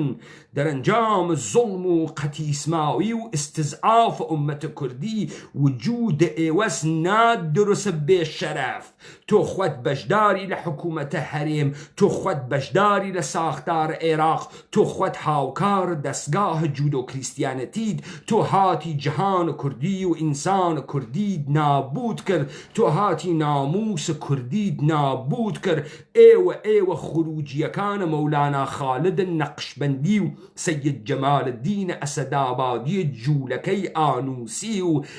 حەسەنە بەنای جوولەکە ئێوە مشتێ ئینگلیز ساختەی کۆمپانیە هند شەرقی ساختە بۆ نابودی جیهانە کوردی و نەزمە کوردی هاتن تا مرۆڤایەتی و ئینسانیەت و کوردیەت بکوژن تۆ غەڵەت ئەەکەی لەم شتەی کە پێی ئێژی مەتنە محەممەد نایەی تەویلیکەی بێژە استزعاف یعنی چی زەبون کراوەکان زەبون کراون استزعاف بەسەریان و حاکم بووگە زەعیف کریاگەن کێ زەبونی کردن چۆن زەبون ئەوەن چه شکلی زەبون ئەوەن و عوامل ئەم زەبونیە چۆنە و ئەمان چۆن ئەون بە حاکمانە ئەم سەرڕووی زەمینە و پێشوایانە سەرڕووی زەمینە پس تۆ ئەمە ناتوانی بێژی و ناتوانی ئەمە تعریفکەیتۆ خەڵکی کوردەوار هەروە کە ئێوە شاهید بوون ئەمانە بە هەموو حەول و تەقەلای خۆیان و خەریکن لە هەموو دەربیجە و زاویەیەک و بەناوە دین بەناوە خوا بەناوە ئاخرەتە ئێوە بەناوە خوشگوزەرانی بەناوە ڕەفاه بەناوە سەعادەت بەناوە خۆشبەختی بەناوە تامە ژیانکردن خەریکن لە هەموو لایەکەوە ئێمە ئەتەنەوە تا ماه ئێمە لە ماهیەت و لە وجود خۆمانە بۆش و بەتاڵ و خاڵی بکەن ئەمە هەمووی دروست ئەمانە مشتێ ئبنە سفەت درۆزنن مشتێ کار بەدەستی جیفە پەرستی ناو گەڵپەرستی مەئمورانی دەستگای جوولەکەن کە جەهانە کوردی و ئینسانە کوردی نابودکەن ئیستەگەرەکیانە ئادرس دروستکەن بۆ ئێمە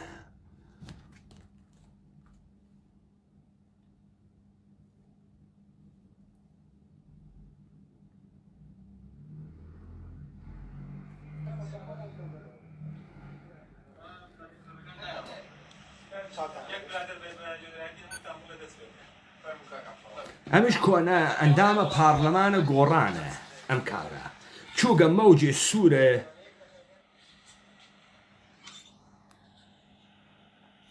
نەریتی هاورگە داینیاگە یانە ئێمە فرە کوردین ئەوسا ئەوانەی وا گەوجون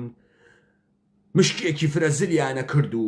پانتۆڵێکی پانی دڵپیانە کردە پێیانێ فرە کوردین ئیستا ئەم جەدیدانە مەوجدانین و خوێندانین و ئەوانە چوزانم فەرەنجیە و کوڕە باڵە و کڕەکە و ئەوانە دانێن یانم های فرە کوردین تماشاکەوەی تر کوردی واسە نایژێ کورد بوون یعنی ئینسانە مخەیر بوون ئینسانە ئازاد بوون ئینسانە سوڵتە قبول نەکەرێ کە نابێت بە کۆیلەی هیچ کەسێک نایژێ جەهانە کوردی جەهانە ئینسانە ئازادە ئینسانە کوردی شای بەرزەملە شای شیرین سوارە شای شیرین بەشەرە کردەی کردەدارە دەستدارە کەسدارە لادارە نایژێ ئەمانە نایژێ مەوجێ سوور پانەکات و گەرەکی قسە بکە گوێبن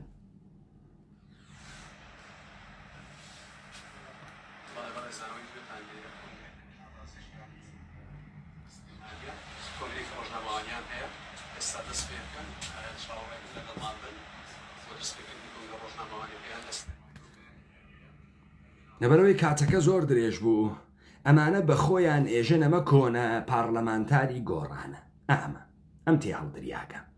ئەمە هاتکە خۆی بەخۆی ئێژێ دەنگە ناڕزاییان من دوێکە وتم هەر کەسێ بە ڕاپەڕین ئێژێ ناڕزایەتی حکوومەتە ئیستا ئەمیش یەکێکانە پارلەمانەکەتان دی ئەلیگاپیرتان دی ئیستا ئەمیشە هاتکە ببێ بە ئادرس